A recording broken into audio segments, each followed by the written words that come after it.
दक्षिण चीनसी ने पूरी ताकत लगाकर झोंग के सबसे ताकतवर 4 पंखों वाले जायंट को मार डाला। उसे लगा सब कुछ खत्म हो गया, लेकिन आकाश में उससे भी ज्यादा ताकतवर 8 पंखों वाला जायंट दिखाई दिया। पता चला कि 4 पंख उनकी सीमा नहीं, 8 पंख थे। इस वक्त दक्षिण चीनसी अपनी जान देने को तैयार था, लेकिन दूसरी बची हुई औरत उसके तरीके से सहमत नहीं थी, बल्कि उसने दक्षिण चीनसी पर अजीब सी दया दिखाई। असल में 2.5 साल पहले 3 जायंट अचानक साम्राज्य पर टूट पड़े और बहुत कम समय में आधे से ज्यादा इलाके तबाह कर डाले। जब तक लुओ नान की सेना ने मोर्चा संभाला, तब तक बस जायंटों को रोक पाए, लेकिन उसकी भी भारी कीमत चुकानी पड़ी। पूरी सेना लगभग खत्म हो गई, सिर्फ एक घायल लुओ नान बचा। उसने दुख से युद्ध के मैदान को देखा, क्या सब मर गए? लेकिन तभी एक आवाज आई, बहुत समय बाद इतना ताकतवर इंसान देखा है। लुओ नान ने मुड़कर देखा तो आवाज एक मरे हुए जायंट से आ रही थी। गुस्से में लुओ नान ने उसके चेहरे पर लात मारी। आधा साम्राज्य तुम्हारी वजह से कब्रिस्तान बन गया, तुम अभी तक क्यों नहीं मरे? जानना चाहते हो तुम्हारे 2 दोस्त कैसे मरे? एक को रेड ड्रैगन ने 2.5 मिनट में जला दिया, एक को मैजिकल स्टोन में हमेशा के लिए कैद कर दिया गया। पता चला ना बेवकूफ? उसे लगा ये बातें जायंट को गुस्सा दिलाएंगी, लेकिन वो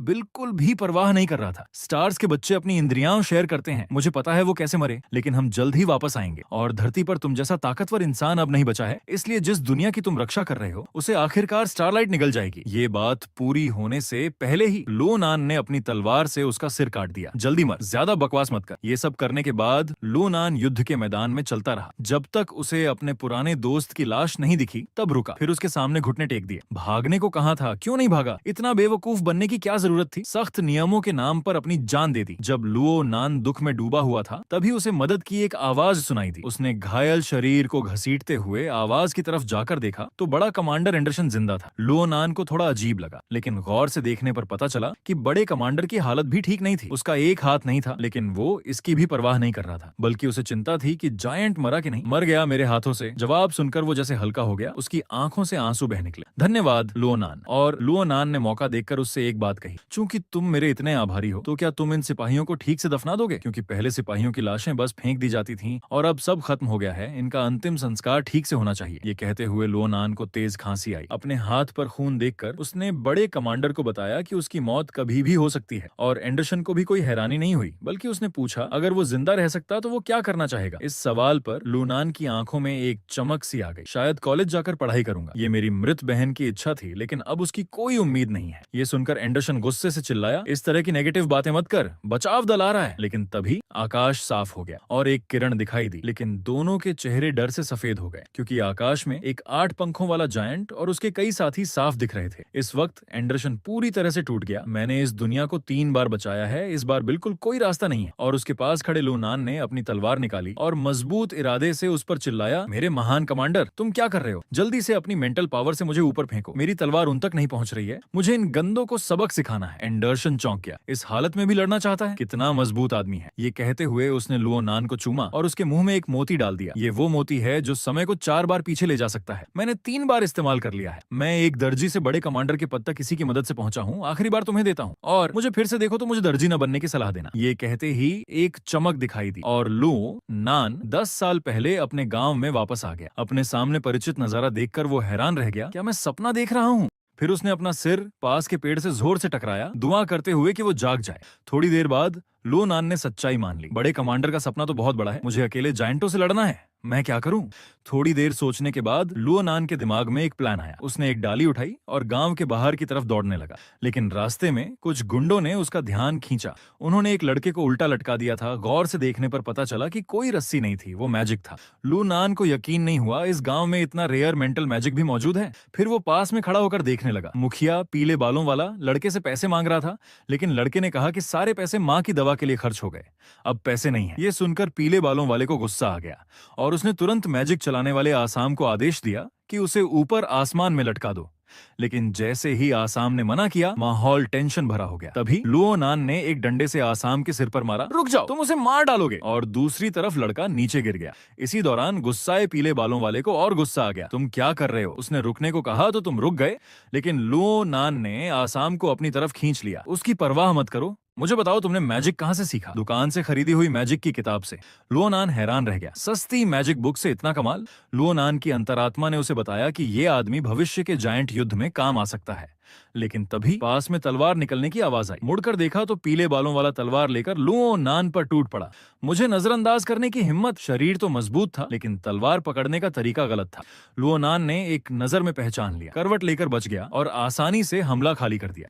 पीले बालों वाले के मन में डर तो था लेकिन वो शांत दिखने की कोशिश कर रहा था। तुम्हारी किस्मत अच्छी है। लुओ नान ने उसकी बात मान ली। हाँ, आज मेरी किस्मत अच्छी चल रही है। लुओ नान के विरोध न करने पर पीले बालों वाला भड़क गया। चूंकि बात इतनी आगे बढ़ गई है तो तुम घुटने टेक कर माफी मांगो तो मैं तुम्हें माफ कर दूंगा, लेकिन मैं तुम्हारा एक हाथ काट लूंगा। और हाँ, मैं तुम्हारी बहन का अच्छे से ख्याल रखूंगा। हर बार उसकी अच्छी बॉडी देखकर मैं सोचता हूँ उसकी बात पूरी होने से पहले ही लुओ नान आगबूला हो गया। बहन उसकी एकमात्र कमजोरी थी। कोई उसका नाम ले तो वो बर्दाश्त नहीं कर सकता था। ये देखकर पास के गुंडे हैरान रह गए।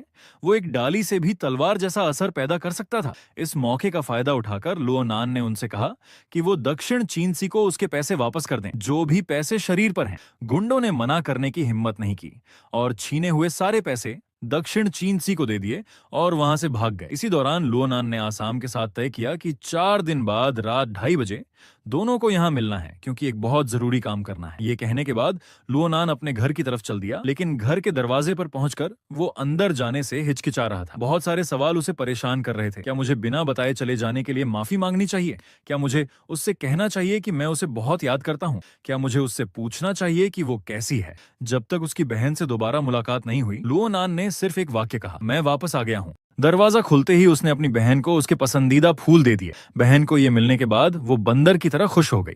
मुझे यकीन नहीं हो रहा मेरी जिंदगी में मुझे अपने ठंडे भाई से फूल मिलेंगे। खाना काफी है या और चाहिए? और लुओ नान ने अपने सामने रखे 13 डिशों को देखा तो हैरान रह गया और तुरंत हाथ हिलाकर मना कर दिया। फिर बात बदलते हुए पूछा, बहन उम्र क्या है? इस साल 22 साल, मतलब जायंट्स के हमले को अभी 10 साल बाकी हैं। ये क्यों पूछ रहे हो? बहन घबराकर भागी आई और उसके माथे को छू कर देखा। लगता नहीं बुखार है। लुओ नान ने बहन का हाथ पकड़ा। नहीं, मैं ये कहना चाहता था, मैं कॉलेज जाकर पढ़ाई करने जा रहा हूँ। ये सुनकर बहन बहुत खुश हो गई और उछलती कूदती एक तरफ गई और सारे बॉक्स खंगालने लगी। कुछ देर बाद वो एक बाल्टी लेकर आई जिसमें गोल्ड कॉइन्स भरे हुए थे। लुओ नान को यकीन नहीं हुआ। तुमने ये सब कैसे जुटाए? 2.5 साल जमा किए, बस तुम्हारे ये कहने का इंतजार कर रही थी। बहन ने गर्व से कमर पर हाथ रखे, लेकिन लुओ नान ने उससे कहा, ये बहुत कम है, क्योंकि लुओ नान जाना चाहता था दुनिया के सबसे बेहतरीन फिलिप्स रॉयल कॉलेज, जहां सबसे शानदार प्रोफेसर और सबसे अमीर फंडिंग है। इसके अलावा कॉलेज ने 3 वर्ल्ड क्लास टैलेंट को भी तैयार किया था, बड़े कमांडर एंडरसन,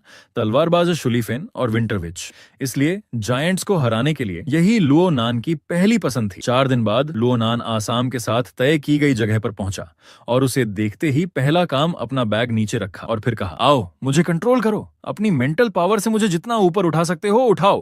लुओ नान उसकी मैजिक की ताकत जांचना चाहता था, लेकिन आसाम ने मना कर दिया। मैं इतना खतरनाक काम नहीं कर सकता। कोई बात नहीं, इंश्योरेंस करा लिया है। ये सुनकर आसाम का दिल हल्का हुआ। Miss full blast telekinesis. Magic चलते ही जैसे एक अदृश्य हाथ ने लुओ नान को ऊपर उठा लिया। ये ऊंचाई लुओ नान के सोच से भी बेहतर थी।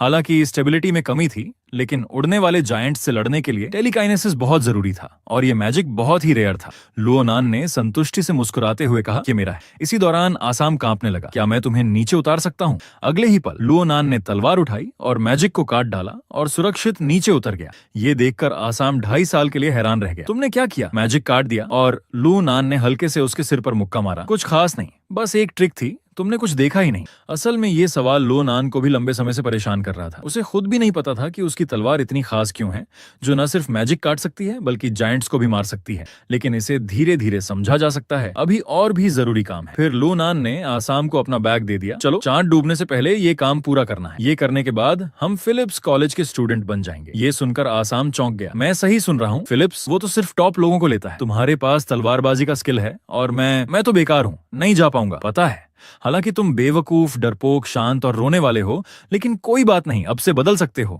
नहीं तो तुम भी उन गुंडों की तरह बन जाओगे, आलसी जिंदगी जियोगे। ये सुनकर आसाम का चेहरा लाल हो गया। पहली बार किसी ने उसके भविष्य की इतनी परवाह की थी, इसलिए उसने तुरंत हाँ कर दी और लुओ नान ने शरारत भरी मुस्कान दिखाई। प्लान कामयाब। कुछ देर बाद वे गॉब्लिन्स के अड्डे पर पहुंचे। हालांकि अभी वे सो रहे थे, लेकिन फिर भी बहुत खतरनाक थे और लुओ नान का टारगेट था गॉब्लिन्स के जमा किए हुए खजाने का एक हिस्सा। शुरू करो, अपनी मेंटल पावर से उन सबको उधार ले आओ। ये सुनकर आसाम डर से सन्न रह गया। उसने गॉब्लिन्स के 36 पैक एब्स देखे। अगर वे उठ गए तो हमारी जान जाएगी। क्या हम वापस जाकर सोच विचार नहीं कर सकते? और लो नान ने उसे खींच लिया। अगर फिलिप्स रॉयल कॉलेज में एडमिशन लेना है तो दो चीजें जरूरी हैं, हाई फीस और अमीर प्रैक्टिकल एक्सपीरियंस। इसलिए ये काम एक पत्थर से दो निशाने हैं। क्या तुम्हारे दिमाग में इससे बेहतर आइडिया है? दिमाग मेरे पास नहीं है। बहुत अच्छा, तो जल्दी शुरू करो। ये कहकर लो नान ने लेवल 5 का बैग खोला। बस इसे भरना है। आसाम को मजबूर होकर मानना पड़ा। जैसे जैसे मैजिक चला, गॉब्लिन्स का खजाना धीरे धीरे बैग में गिरने लगा। उन्हें जगाने से बचने के लिए आसाम को अपनी पूरी ताकत लगाकर अपनी मैजिक पावर को कंट्रोल करना पड़ा। खैर, सब कुछ ठीक चल रहा था और जल्द ही दोनों बैग भर गए। मुझे पता था तुम कर सकते हो। लो नान ने खुश होकर आसाम के सिर पर हाथ फेरा, लेकिन असल में उसे खुद भी पूरा यकीन नहीं था। उसे उम्मीद नहीं थी कि आसाम इतनी जल्दी ढल जाएगा। लगता है उसे एक अच्छा टूल मिल गया है। कुछ देर बाद दोनों ने सामान समेटा और वहां से जाने की तैयारी की, लेकिन तभी कुछ लोग चिल्लाते हुए वहां की तरफ भागे आ रहे थे और उनकी चीखें बहुत तेज थीं। इससे लो नान को बुरा फील हुआ। इतनी रात को क्या कोई नॉर्मल इंसान मेंटल हॉस्पिटल से भाग आया है? और दूसरी तरफ हरे बालों वाला गॉब्लिन भी जग गया। उठते ही उसने आदत से अपना खजाने का बॉक्स टटोला। खाली है। क्या बकवास है? हरे बालों ने तुरंत बाकी साथियों को जगाया और एक इमरजेंसी मीटिंग बुलाई ताकि पता लगा सकें कि खजाना गया कहां। लेकिन एक गॉब्लिन ने अलग राय दी। उसने लो नान और आसाम की तरफ देखा। क्या हो सकता है कि इन लोगों ने चुराया हो? इस बात को समझते ही सारे गॉब्लिन उनकी तरफ दौड़ पड़े। ये देखकर आसाम डर से जम गया और बैठ गया। क्या हमें उनका सामान वापस नहीं कर देना चाहिए और ईमानदारी से सॉरी नहीं बोलनी चाहिए? शायद बात खत्म हो जाए। और लो नान ने तलवार निकाल ली। तो फीस का क्या? क्या तुम्हारे पास कोई तरीका है? दिमाग लगाने वाली बात आते ही आसाम का दिमाग फ्रीज हो गया। मेरे पास नहीं है। इसी दौरान लो नान ने अपनी तलवार देखी। ये सस्ते स्टील से बनी थी और गॉब्लिन्स के शरीर की हार्डनेस को देखते हुए ये लगभग 15 बार वार करने के बाद 2.5 टुकड़ों में टूट जाएगी। और यहाँ पर 30 से ज्यादा गॉब्लिन थे, लेकिन काफी है। लो नान के होंठों पर मुस्कान आ गई और वो गॉब्लिन्स की तरफ बढ़ा। लगभग एक पल में आखिरी गॉब्लिन भी उसकी तलवार से मर गया। आसाम हैरान रह गया। मैंने क्या देखा? लो नान ने एक अटैक में 3 को मार डाला और फिर बस एक पल के लिए गायब हुआ और सारे गॉब्लिन मर चुके थे। आसाम ने अनजाने में अपना गला सूंघ लिया। क्या वो इतना मजबूत हो गया है? तभी लो नान की आवाज ने उसके विचार तोड़े। सोच में मत खो जाओ, बैग उठाओ, हमें घर जाना है। कुछ देर बाद दोनों घर वापसी के रास्ते पर निकल पड़े। लगता था ये आसान काम होगा, पता नहीं इतना मुश्किल क्यों हो गया। लो नान ने अपने दर्द करते शरीर को हिलाया, शायद इसलिए क्योंकि अभी भी ग्रो कर रहा हूँ। वापस जाकर फिजिकल ट्रेनिंग बढ़ाना होगा, लो नान ने मन में सोचा। लेकिन तभी आसाम ने उस चीख के बारे में पूछा। तुम्हारे ख्याल से वो आवाज किसकी थी? लो नान ने सिर हिलाया। पता नहीं, मुझे बस इतना पता है कि अगर मैं उन्हें मिलूं तो उनका सिर ही मोड़ दूंगा। इसी दौरान एक आदमी आसाम पर निशाना साध रहा था और उसने जोर से उस पर तीर छोड़ा, लेकिन लो नान ने आसानी से उसे रोक दिया। और दूसरी तरफ तीर चलाने वाले आदमी के मुंह से माफी निकल रही थी, लेकिन उसके चेहरे पर कोई पछतावा नहीं दिख रहा था। असल में जब लो नान ने गॉब्लिन से 2 बैग खजाना हासिल किया था तो इन दोनों ने उसे अपनी आंखों से देख लिया था, इसलिए उन्होंने बुरी नीयत बना ली। चुपके से हमला करने में नाकाम होने पर उन्होंने दूसरा तरीका अपनाने का फैसला किया। आमतौर पर बच्चे अजनबियों से ज्यादा सावधान नहीं रहते, इसलिए वे धीरे धीरे उनकी तरफ बढ़े। सॉरी बच्चों, यहाँ शोर हो रहा था, मुझे लगा कोई गॉब्लिन है। बच्चा, लो नान गुस्से से तीर तोड़ दिया। मैंने तुमसे ज्यादा साल जिए हैं। कुछ ही पलों में उनके बीच की दूरी 2.5 मीटर से कम रह गई। आदमी ने फिर से माफी मांगते हुए हाथ बढ़ाया, लेकिन उसकी नजरें लो नान के बैग पर टिकी हुई थीं। क्या तुम अपनी लालची नजरें भी नहीं छुपा सकते? तुम्हारी आंखें भी बहुत खराब हैं। ये सुनकर आदमी कुछ पल के लिए चुप हो गया, लेकिन उसने सामने इस बच्चे जैसे चेहरे वाले को देखा और उसे कोई खास खतरा नहीं लगा, इसलिए उसने अपने साथी को आंख मारी और लो नान की तरफ बढ़ता रहा, अभी भी मुस्कुराता हुआ। लेकिन उसने चुपके से पीछे हाथ डालकर अपनी कमर पर लटकी छोटी डैगर पकड़ ली थी। ओह हाँ, मुझे पहले अपना इंट्रोडक्शन देना चाहिए था। हम हैं कैलिबोरो। बोलते ही उसने अचानक लो नान पर वार किया। कैलिबोरो, लो नान ने दोहराते हुए बिना जोर लगाए जवाबी हमला किया और उसे सीधे चक्कर में डाल दिया। याद आया वही घटिया लोग। तभी लो नान के ध्यान भटकने का फायदा उठाकर पीले बालों वाला भी आगे बढ़ा, लेकिन आसाम ने उसे देख लिया और अपनी मेंटल पावर से उसे जकड़ लिया। ये देखकर लो नान ने आसाम को आज की पहली तारीफ दी। बहुत अच्छा किया। फिर उसने पीले बालों वाले के हाथ से तलवार छीन ली और एक ही वार में 3, 2, 1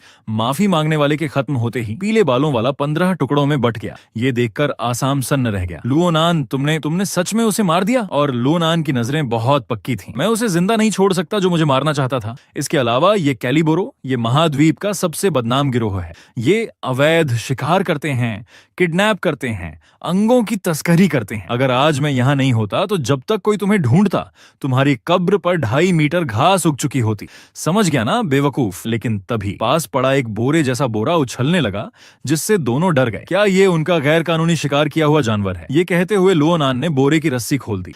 एक पल में एक अजीब सी चीज बाहर निकली। गौर से देखने पर पता चला कि ये एक नीले रंग की चिड़िया थी। कितनी सुंदर है, आसाम ने अपने आप कहा, क्योंकि उसने पहली बार इस रंग की चिड़िया देखी थी। और लुओनान का ध्यान पूरी तरह चिड़िया के पैरों पर था, क्योंकि उन पर मैजिक पावर रोकने वाली बेड़ियां पड़ी थीं। ये तो ताकतवर मैजिकल जानवरों के लिए होती हैं। इस चिड़िया ने ऐसा क्या किया था? जब लुओनान सोच में पड़ा था, तभी नीली चिड़िया के शरीर से एक मैसेज आया। मिस मिस, आसाम डर से चौंक गया। चिड़िया बोल रही है और लुओनान ने घृणा भरी नजर से देखा। तुम बेवकूफ हो क्या? ये दूर तक बात करने वाला मैजिक है। अगर मेरा अंदाजा सही है तो बोलने वाला जरूर इस चिड़िया का मालिक है। और दूसरी तरफ एक अजीब आदमी भारी आवाज में मैजिक सर्कल से बात कर रहा था। सही पहचाना, मैं मैजिकल बीस्ट रिसर्च इंस्टीट्यूट का मेंबर हूँ। मेरी नीली चिड़िया कल गायब हो गई थी। मैं उसे कांटेक्ट नहीं कर पा रहा था। लगभग पुलिस को कॉल करने ही वाला था। ओह हाँ, तुम लोग कौन हो? लुओनान ने भागने की कोशिश कर रहे आसाम को पकड़ लिया। हम सोशल सर्विस करने वाले नागरिक हैं। आपकी चिड़िया का किडनैप हुआ था, हमने उसे बचाया है। ये कहते हुए उसने चिड़िया की बेड़ियां और तलवार से काट दी। अपने पापा के पास वापस जाओ। लुओनान के इस कदम से नीली चिड़िया बहुत आभारी हो गई और फिर उसने अपना पिछला हिस्सा उसके चेहरे के सामने कर दिया। लुओनान चकित रह गया। क्या यही तुम्हारा थैंक्स बोलने का तरीका है? तुम कितने नंबर चाहती हो? खैर, चिड़िया के मालिक ने तुरंत समझाया, नीली चिड़िया का मतलब है कि उसका एक पंख निकाल लो, क्योंकि नीली चिड़िया का पंख हमेशा उसके शरीर की दिशा की तरफ इशारा करता है। शायद वो तुमसे दोबारा मिलना चाहती है। और जब लुओनान ने पंख निकाला तो चिड़िया ने एक झटके में उड़ान भरी और गायब हो गई। ये क्या सच में मुझसे दोबारा मिलना चाहती है? लुओनान कंफ्यूज हो गया। अगले दिन दोनों खजाना लेकर मार्केट पहुंचे ताकि उसे बेचकर गोल्ड कॉइन्स मिल सके। 20 कॉइन्स। व्यापारी अंकल ने हार को लंबे समय तक देखने के बाद ये सही कीमत बताई। डील। लुओनान ने खुशी से हाँ कर दी। आखिरकार एक जानकार इंसान मिल गया। उसे अभी वाले गंजे अंकल की याद आई जिसने कहा था कि ये हार 5 कॉइन से ज्यादा का नहीं है। लुओनान को गुस्सा आ गया, लेकिन खैर अब एक जानकार मिल गया था। फिर लुओनान ने लाया हुआ सारा खजाना उसे बेच दिया। इसी दौरान लुओनान ने अपनी जेब में हाथ डाला और एक बैंगनी रंग की बड़ी चीज निकाली। ये वो चीज थी जो नीली चिड़िया जाते समय उसके हाथ में छोड़ गई थी। उसे लगा था कि ये गंदगी है, लेकिन ये पत्थर को तोड़ सकती थी। लुओनान के मन ने उसे बताया कि ये चीज बिल्कुल नॉर्मल नहीं है और व्यापारी अंकल ने भी यही राय दी। वाह, ये रंग, ये बनावट, कहीं ये क्या है? चिड़िया की गंदगी है क्या? ये सुनकर लुओनान टूट सा गया। ये देखकर अंकल को मजबूरन मुस्कुराना पड़ा। दरअसल मैं भी ज्यादा नहीं जानता। ये सुनकर लुओनान ने एक लंबी सांस ली और उसे वापस जेब में रख लिया ताकि किसी दिन किसी एक्सपर्ट से पूछ सके। और पास खड़े आसाम ने यह देखकर एक अजीब सा मुंह बनाया। लगता है ये अभी भी सख्त वाला चेहरा है। विषय बदलते हुए लुओनान ने अंकल से पूछा, क्या आपके पास फिलिप्स रॉयल कॉलेज के बारे में कोई किताब है? हम वहाँ एडमिशन लेना चाहते हैं, लेकिन उसके बारे में ज्यादा नहीं जानते। क्या सच में? मेरी बेटी मारिया भी वहाँ जाने की तैयारी कर रही है।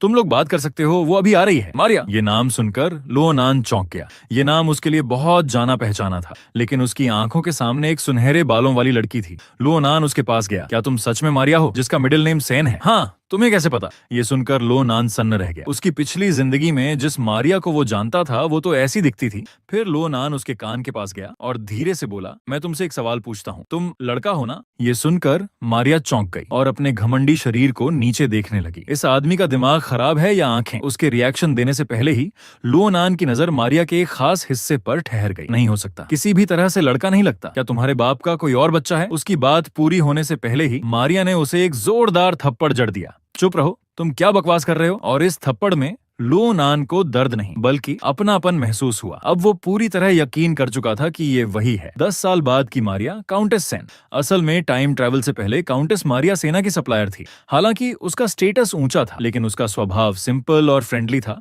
और वो अक्सर नीचे के सिपाहियों के साथ शराब पीती थी। और जब भी लुओनान दूसरे सिपाहियों के साथ लड़के लड़कियों की बात करता तो मारिया को बहुत गुस्सा आता और एक जोरदार थप्पड़ जड़ देती। लुओनान को बहुत क्यूरियोसिटी थी कि वो उससे पूछे कि ऐसा क्यों है, लेकिन उसे कभी मौका नहीं मिला। जब तक वो मारिया से दोबारा मिला तब तक वो जायंट्स के हमले की जंग में मर चुकी थी। लेकिन अब लुओनान का वो लंबे टाइम का रहस्य क्लियर हो गया था। काउंटेस लड़की थी। सच्चाई जानकर लुओनान मुस्कुरा दिया और ये देखकर मारिया और गुस्सा हो गई। अभी तक तुमने काफी नहीं देखा और हंस भी रहे हो। वो दौड़कर उसे एक और इनाम देने ही वाली थी, लेकिन लुओनान ने उल्टा एक घूंसा जड़ दिया। बस करो बेवकूफ, मैंने तुम्हें एक बार मारने दिया क्योंकि मैं गलत था, लेकिन दूसरी बार मारने का तुम्हारे पास कोई कारण नहीं है। ये सुनकर मारिया की आंखों में गुस्सा आ गया और उसने लुओनान पर सिर का वार किया। अगर मैं दूसरी बार मारने पर अड़ी रहूं तो? ये कहते ही दोनों एक दूसरे से भिड़ गए। कोई पीछे हटने वाला नहीं था। ये देखकर पास खड़े 2 ऑनलुकर्स हैरान रह गए और तुरंत उनके पास भागे। शाम होते होते तीनों एक छोटे होटल में इकट्ठे हुए। आसाम ने सामने बैठे दोनों को देखकर हैरानी दिखाई। अभी तो एक दूसरे को मारने पर तुले थे, अब इतने शांति से साथ बैठे हैं। लगता है जैसे वे एक दूसरे को अच्छी तरह जानते हो। इसी दौरान लुओनान ने 3 तलवारें और एक मैजिक वॉन्ड निकाल कर रखी जो गॉब्लिन से लूट की गई थी। देखो, क्या इनमें कोई प्रॉब्लम है? मारिया ने तलवार उठाई और ध्यान से देखने लगी। 3 तलवारें और एक वॉन्ड, क्या तुम्हें लेकर चलने में परेशानी नहीं होती? मजबूरी है, सेफ्टी के लिए रखी है, क्योंकि पिछली जिंदगी में लुओनान की तलवारबाजी बहुत रफ थी और लगभग हर हफ्ते उसकी एक तलवार टूट जाती थी। तो ये चीजें कैसी हैं? मारिया ने कुछ देर सोचा। सब काफी अच्छी हैं, खासकर ये काली लोहे की तलवार। इसकी बिल्ड बहुत मजबूत है, चाहे तुम तलवार के साथ कितना भी बुरा बर्ताव करो, मुझे यकीन है ये नहीं टूटेगी। फिर मारिया ने मैजिक वॉन्ड की तरफ देखा और उस पर लगे एक रेयर मैजिक स्टोन को देखकर आसाम से कहा, ये प्यारा सा रेयर मैजिक स्टोन है, किस मैजिक के लिए इस्तेमाल करते हो? प्यारा सा? आसाम का दिल खुशी से झूम उठा। हाँ, लेकिन फिर वो नीचे देखने लगा। सिर्फ टेलीकिनेसिस आता है। उसे उम्मीद नहीं थी कि मारिया का रिएक्शन इतना तेज होगा। टेलीकिनेसिस? तुम शानदार हो, अगर अच्छा करोगे तो पूरी स्कॉलरशिप मिल सकती है। कब? क्या सचमुच? फिर मारिया ने टॉपिक बदलते हुए कहा, तो अगला सवाल है, प्रैक्टिकल एग्जाम में तुम लोगों के पास दिखाने के लिए कोई फाइटिंग स्किल है? लुओ नान चौंक गया। स्किल दिखाने के लिए? मैंने ऐसा कभी नहीं सुना। फिलिप्स रॉयल कॉलेज में एडमिशन लेने के लिए थियोरी और प्रैक्टिकल दोनों एग्जाम पास करनी होती है, और प्रैक्टिकल एग्जाम में तुम्हें फाइटिंग स्किल दिखाना होता है और प्रोफेसर्स को इम्प्रेस करना होता है। ज्यादातर आने वाले रिच लोग अपने फैमिली के सीक्रेट टेक्निक्स दिखाते हैं और आम मैजिशियंस मैजिक दिखाते हैं। लुओ नान ने तुरंत मारिया को रोका। रुको, मैं तो सोर्ड्समैन हूँ, क्या मेरे लिए सिर्फ सोर्ड्समैनशिप में अच्छा होना काफी नहीं है? क्या सोर्ड्समैन भी मैजिक इस्तेमाल कर सकते हैं? मारिया हैरान रह गई। फिलिप्स में एडमिशन लेने वाले हर स्टूडेंट को मैजिक इस्तेमाल करना आना चाहिए, ये सबसे बेसिक चीज है। तुम्हारे चेहरे के एक्सप्रेशन का क्या मतलब है? मुझे मत बताना कि तुम मैजिक पावर का एहसास तक नहीं कर सकते। लुओ नान उलझन में पड़ गया। मैजिक पावर का एहसास? क्या ये ओनरा इस्तेमाल करने जैसा है? ये सुनकर मारिया का सब्र टूट गया। ये आदमी बिल्कुल अनपढ़ है जो टॉप कॉलेज में एडमिशन चाहता है, सपने देख रहा है। बाहर आओ अभी। ये कहते ही उसने मेज पर पड़ी तलवार उठा ली। तुम्हारी तलवार मुझे उधार दो, अगर टूट गई तो 3 गुना चुका दूंगी। बकवास बंद करो, जल्दी मेरे साथ बाहर आओ, मैं तुम्हारी स्पेशल ट्रेनिंग करवाऊंगी। मैजिक पावर प्रकृति की शक्ति की जड़ है और दुनिया के हर कोने में मौजूद है, लेकिन उसका एहसास कर पाना जरूरी है, तभी उसे इस्तेमाल किया जा सकता है और शरीर के अलग अलग हिस्सों पर लगाया जा सकता है। जो ताकत सामने आती है उसे मैजिक कहते हैं और इसे समझने में आम तौर पर 1 साल लगता है। हालांकि मारिया ने इतनी क्लियर एक्सप्लेनेशन दी, लुओ नान फिर भी नहीं समझ पाया। और गौर से देखो तो क्या वो भी मैजिक पावर से नहीं बना होता? नहीं, और मैजिक पावर से ज्यादा ताकतवर होता है, चाहे कोई टैलेंटेड ही क्यों ना हो। उसे इसे सीखने में कम से कम 10 साल लगते हैं और एक बार शुरू होने के बाद मैजिक से भी ज्यादा खतरनाक ताकत मिलती है। यही दोनों में फर्क है। ठीक है, एक्सप्लेनेशन यहीं खत्म। ये कहते ही मारिया लुओ नान के सामने आ गई। कितनी तेज, क्या ये मैजिक है? और इसी सीन के साथ ये एपिसोड खत्म होता है। दोस्तों, अगले एपिसोड के लिए एक छोटा सा टारगेट है। अगर इस वीडियो पे 2000 कमेंट आता है और 1000 लोग हाइप करते हैं तो इसका अगला पार्ट 1 घंटे का आएगा। वीडियो देखने के लिए धन्यवाद।